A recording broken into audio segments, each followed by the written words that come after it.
So, nindot tayo ang mensahe, no? About man siya restoration. Kani sa Ezekiel 36. Lisod ba ya ang proseso sa restoration? Pero, ang kamot sa Dios, gamahan ang kamot sa Dios na maoy mo shape, mo mold sa tua. Amen? So, nindot kayo ang pulong sa Ginoo ba? Ipakita lang dito unsa siya kagamhanan. Unsa ang iyahang kamot magapamuhat sa matag usa. Yes, tinod mga gahit jud kay ta sa una. Ibutang ba diri. Pero gihatagan ta niyang bagong kasing-kasing. Amen. So basahon sa nako diya sa Ezekiel 36:22 no. Ana pa siya diyo, therefore give the people of Israel this message from the sovereign Lord. I am bringing you back but not because we deserve. Dili ta deserve. Pero kabalo ka nga nung iyahatang gibalik kay tungod sa iyang balaan ng ngalan. Muna makaanak ka ba? Muna luyo sa itong kapakyasan. Willing gid ang Ginoo na ibalik ta diya sa iya. Tungod we deserve dili tungod we deserve kun dili tungod sa iyang balaan ng ngalan. Ako'y padayon ha ngon pagit siya diri ona.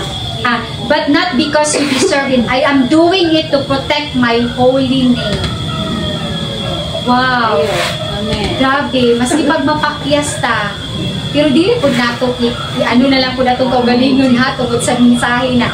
Mo bitaw na, dili kayo nato, dili kaayo, dili nato angay i-tolerate ang atong self kay tungod grasya si Lord. Kay maski pag grasya si Lord, munang sa John 1:17, ingon man pud niya dito ni ani siya di sa kalibutan, uban ang grasya o kamatuoran. Dili grasya o baka kundi grasya o kamatuoran. Pag mingon magug ka grasya o kamatuoran, mo take yun ka sa consequence. Pag once mo compromise ta, na-adjust consequences. Kay tungod kamatuoran man si Lord. Iya man yung barugan ang iyang pulong. Dili man gyud niya ikambyo. Amen? Dili man gyud na niya hayaan na matansahan o malapukan. Muna ang grace and truth mao gina ang barugan ni Lord. Kay tungod mao na ihang pulong ug ang pulong mao ang Dios. Amen. Ana pa siya diyo, I am doing it to protect my holy name on which you brought shame. Ya yun giatubang ang akong giprotektahan ako ang pangalan diin imuhang gihugawan di pakaulawan. While you were scattered among the nations, kabalo ka ang pulong sa Ginoo sakit gyud. Pero mo bitaw tumingon sa Job, kung wala ko nasipyat sa Job 5:17 ba to? Masamdan, pero siya magyapon ang moayo.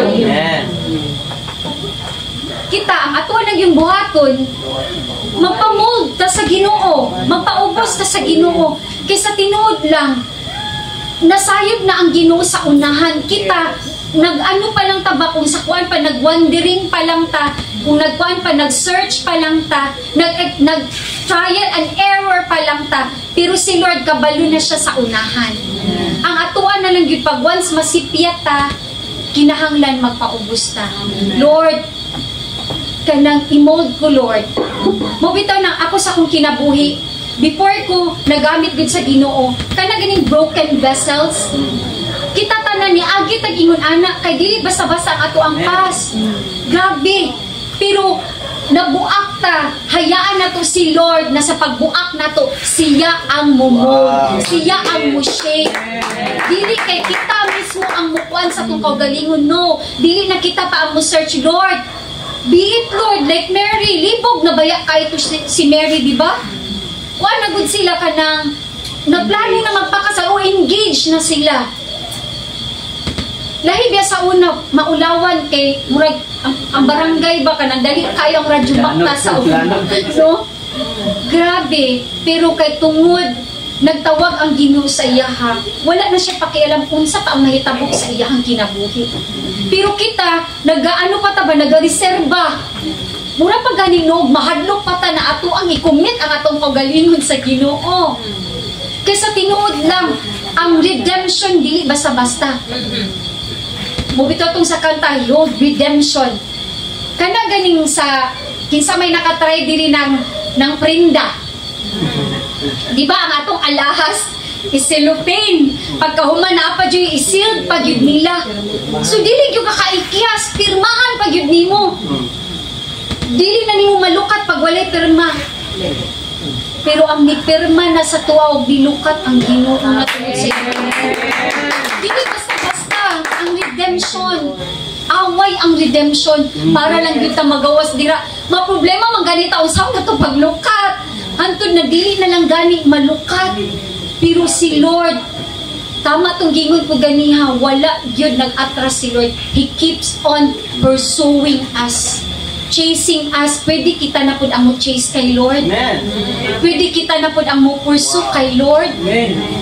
Kana ganing gugma ba na kanang maski mutabok pa og sapa, maski ulan adtuon jud kay nahigugma. Bitoon.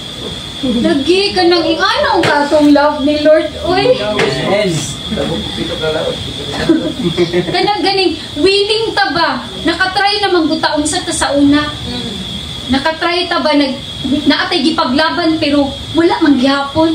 Pero kani atong ipaglaban atong relasyon kay Lord dako kaayo ta ug matagamtaman. Amen. Munang diri bang ipakita sa Ginoo ba na lami jud kaayo.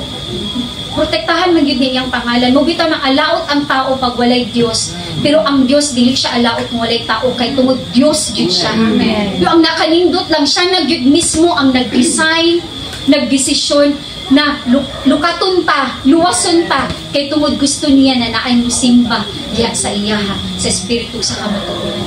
Kita nakatry na ta na nagsimba ta sa una. Tanang pagkahipokrita o hipokrito na to sa una ato yung buhaton. Pero mind pero wala gud sa heart. Basta mo ani lang jud ko diri ka na lahi ang intention ba, lahi atong motibo. Pero diri gitudluan na ta unsang kamatuoran, pwede ato na ning tinud-on. Inay mong katapat tinud-on na ni nato. Hindi na basta-basta ang gibuhat ni Lord. Ano pa siya, oh, I will show how holy my great name is, the name on which you brought shame among the nations. And when I reveal my holiness through you before the very eyes, says the sovereign Lord, then the nations will know that I am the Lord. Maski pag ibutang nato, naulawan na ta. Wala na ta ikaatubang nanawong sa itong mga silingan unsa padira. Pero kabalo mo, ang restoration o redemption ni Lord, dili gyud ta magpabilin na maulawan. Amen. Kay tungod iyahag gyud tang i-defend. Yata kanaan ba? Ayaw. Paya sa gibuhat ni Jesus atong wali kagahapon. Grabe kaayo makabuak gyud, grabe makaingon gyud ka bitaw Lord, grabe gyud. Siya lang gyud ang naay authority. Pwede na gyud niya labayon, pero diha ni mo makita ang gugma o grasya sa Ginoo. No, muna makaana gyud ka balod, wala gyud ka nagkulang, Lord. Ang tanan gihatag na nimo. Naa na gyud sa tao kung magpaubos ta o magpagarbo ta. Kung nagkamali ta, magpaubos ta. Mga itagpasaylo. Kiningon pud bitaw siya di sa Isaiah 17. Bato sa 18, ana siya ali dili maghusay ta. Kanindot anang apaanhiyo na lang ka kay maghusay na ta. Maski pag unsa ka red, unsa pa kahugaw. Grabe kaya pakutiun sa Ginoo. Sa Ginoo lang kita makadawa ta ana. Atuan nang i-claim. Amen. Dili na to ikuan pa atong kaugalingon ba ipasigar mo dili na siguro ko kuanon sa Ginoo, no. Ang Ginoo na mismo ang nag-ingon sa imo, ali dili. Amen. Maghusay ta kita magani pag dati kaaway dili kita makayang ali dili kay magtok ta. Dili, pero si Lord kita pa ang nakasala, siya pa ang mismo mangita ka maagi, ali dili kay lipiuhan ta ka. Pag imula i-confess ang imong sin, He is just and faithful to forgive us. Unang nindot kay si Lord. Amen. Ano pa siya dili oh? For I will gather you up from all the nations and bring you home again to your land. Dili sa 25, then I will sprinkle, mauna to. Dili na ko sa 26, and I will give you a new heart. New heart. Nganong new heart man ang giano ni Lord? Gi-describe din. Kaysa tinuod lang, kanigid ang kasing-kasing ang pinaka. Malimbungon gid ni siya na kasing-kasing. Ug dili gid, kakuan ba mo anang kana ganing na ay mga animals na kana mga salida gani atong makita na dili na siya mamatay maski asa pa maigo. Pero pag once ang heart ang maigo niya, diha ra gyud ang iyahang diha siya mamatay, diha siya mapildi. Kay kani gyud ang atong heart. Mubitaw na nasa pulong sa Ginoo, guard your heart. Yes. Kay grabe gyud kaay niya ang atong heart. Usay mauna ni siya ang dikta. Dili na ang will ni Lord ba dili na ang mensahe ni Lord ko dili na atong heart. Muna ninyo siya dili, I will give you a new heart. Thank you, Lord. Kung wala pa yun ni na new atong heart, at huwag yung ilihans, Lord, salamat sa new heart. Amen. Salamat sa new heart, Lord. Kanang heart gani diin, kanang naka-set ba, naka-focus yun diha sa mga langit ng butang. Amen. Amen. Dili heart nakatong sa mga butang diri sa kalibutan. Sige na gyud tag-ingnon ba kung pwede pang gidukduk na gyud. Dili mo lungtad ang mga butang diri sa kalibutan pero dili mo lungtad ang butang sa kalibutan pero ang heart nato na dito sa kalibutan nga naman gyud. Mingo gyud dili taan ng salapi pero ang mga una-una ang sa mga ang sa ulan. No? Muna ningan gyud si Lord, I will give you a new heart. Amen. Parinyo gyud ta permanente. Kanta gyud ta Lord a pure heart. Lord, pure heart. Lord, i-purify gyud ni Lord. Kay kung di ni ma-purify, yes, pwede ra gyud kaayo ta mo honor sa tuang gumikan sa tuang mga lips pero atong heart na deceive the eye. Muna ang pinganan gyud kaayo ni. And I will put you a new spirit in you. Kay di ba sa life with ni David, miingon gani siya diya sa Psalms 51:10, create in me a clean heart, O God, and renew a right spirit. Kay usahay, dili na ta right spirit. Dili na ta right spirit. Kanang usay magduda na ta basin ako na pud ang gistoryahan ani, o dili na siya right spirit. Maunang gibuhat na ni kuan kay kuan day kuan. Pag ikakabalo sa tinuod, nag-conclude na ka, mauna siya ang makautot nimo, lahi na na espiritu ang nag-dwell sa inyo.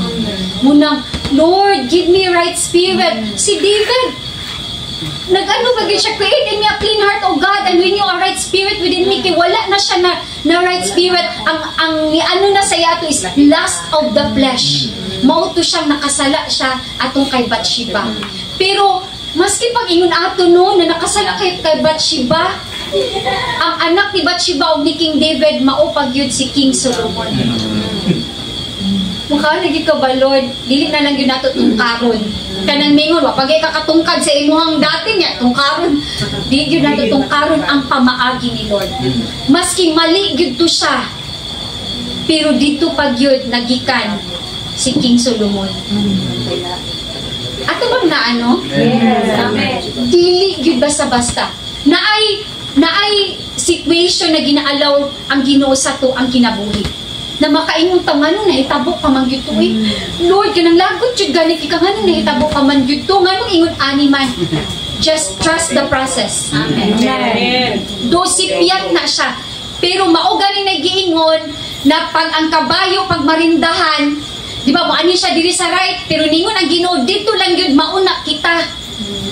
Dito lang, straight lang, pero diri gyud ta, pero kabalo mo ang nakanindot sa Ginoo, maski nawala na ta ihagya pud pang ialay. Grabe gyud si Lord. Sipyat ang plano, pero iyahag gihapon i-prevail gihapon niya ang iyang plano sa tong kinabuhi. Unang dili ta mundang. Amen. Kaya nga nung dili man gyud nato matungkad ang atong future, pero kabalutan na makauban nato siya hangtod sa kahangturan. Kabalutan na makauban nato siya sa hangtod sa kahangturan, pero kumusta ang imong pagkinabuhi? Amen. Kinahanglan ialay nato. Nasipyat man ta, pero hayaan nato si Lord. Just trust the process. Kaya ang tanang sipyat nato, himuan gihapon na sa Ginoo pamaagi para manindot na igsoon ang resulta. Amen? Thank you, Lord. Niningon pag yun siya diri, I will take out your stony, stubborn heart. Grabe, duha yun ang gi-describe. Bato o gahit ulo Stubborn, di ba gahi man nagulo? Stiff neck man kayo nagkanang kwan? O, stony, stubborn heart and give you a tender, responsive heart. Wow, Lord, salamat, Lord. Mamuhat yun ang Ginoo sa itong kinabuhi. Basta atong tubuhan. Dili nang kita mo undang. Amen? Praise God. Akong diyan yung matag sa pagpanindog. Thank you, Lord. Hallelujah. Salamat, Lord God.